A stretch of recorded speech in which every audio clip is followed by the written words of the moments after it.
So this is an entry-level baitcaster. I actually picked this up for $12. So it's an Abu Garcia Black Max and a Shimano Sahara X rod. Now, first thing, if you're buying a baitcaster and you want it to throw little crankbaits or little soft plastic, so finesse stuff, just don't even do it. It's not worth it. They're not really made for throwing really light gear. You can get setups to do that, but if you're just starting out and you want to try and use a baitcaster, it's just going to drive you nuts. So what I got on here today is just a spinnerbait. I think it's a 1/4 ounce spinnerbait, but I'll often throw stuff down to about 1/8 on my baitcaster, okay, but I don't usually go much lighter than that. What you want to do first is get the spool tension right. So if you get, and you'll need to change the spool tension whenever you change a lure. So with the spinnerbait here, what you want to do is press down on the bar and let the lure drop. And see how that one's not dropping because it's way too tight. So you'll adjust the spool tension until it drops down and it hits the water. It's still sinking, but it doesn't overrun when you hit the water. So you can do this at home. You can just drop it down onto the ground. When it hits the ground, it shouldn't overrun. That's probably, like, for me, like a little bit too tight because it stops it from sinking too much. But yeah, you'll want to dial that in. And then you've got your cast control. So when you're starting out, you turn the cast control right up so it puts more tension on there just until you get used to it. I think mine's sitting on about half at the moment. But when you do tighten up your cast control, it will cut your cast shorter. You won't be able to cast as far, but it'll stop you from getting a lot of backlashes in the first place. And then as you get more confident with it, you can back the cast control back off a little bit. So when I just picked up my first baitcaster and started casting with it, two things that you probably want to do is cast sidearm all the time.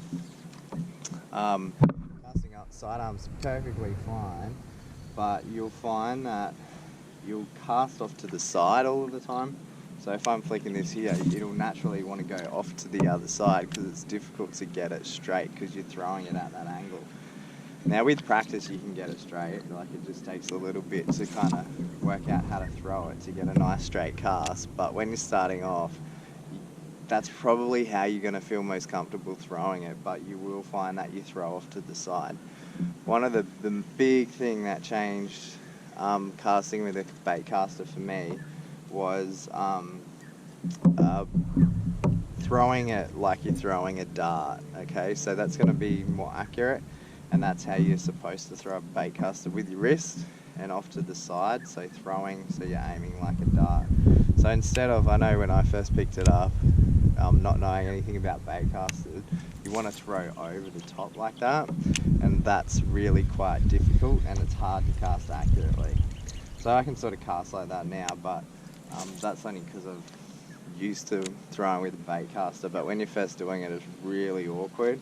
And it's not a great way to cast. So what you want to do is turn your wrist over like you're throwing a dart, and then just back and flick forward. And I find that's the easiest, most accurate way to cast a baitcaster when you're getting used to it.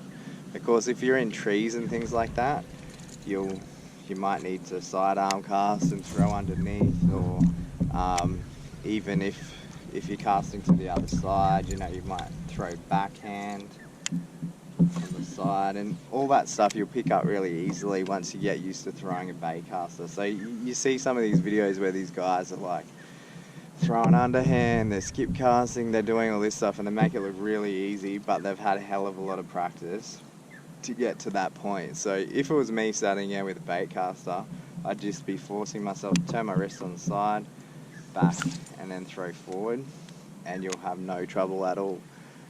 You don't want to throw hard, okay? That's probably one of the other big mistakes.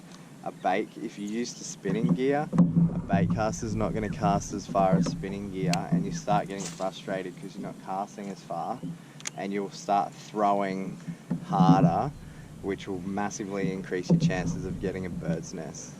Okay, that's, these days, probably the only time I get bird's nest is if I'm getting frustrated and I try and throw really hard. Okay, so When I am casting, I do thumb the spool a little bit, and I do stop the line as it hits the water. But if I've got this dialed in properly, so again, if I just check, it's probably off. If I've got it dialed in properly, I can, if I'm throwing it gently, I can hit and it's not going to overrun. But if I throw that hard, even with it tuned properly, it's going to bird's nest like crazy. So if I get it and I really try and give it a rip, it's going to overrun and I'm going to have a nightmare trying to pull it out. Okay, so the idea with a baitcaster is not that you're throwing really hard, it's about accuracy more than distance, and you're just kind of giving it a flick like that. You can't rip it hard like you can do with spinning gear.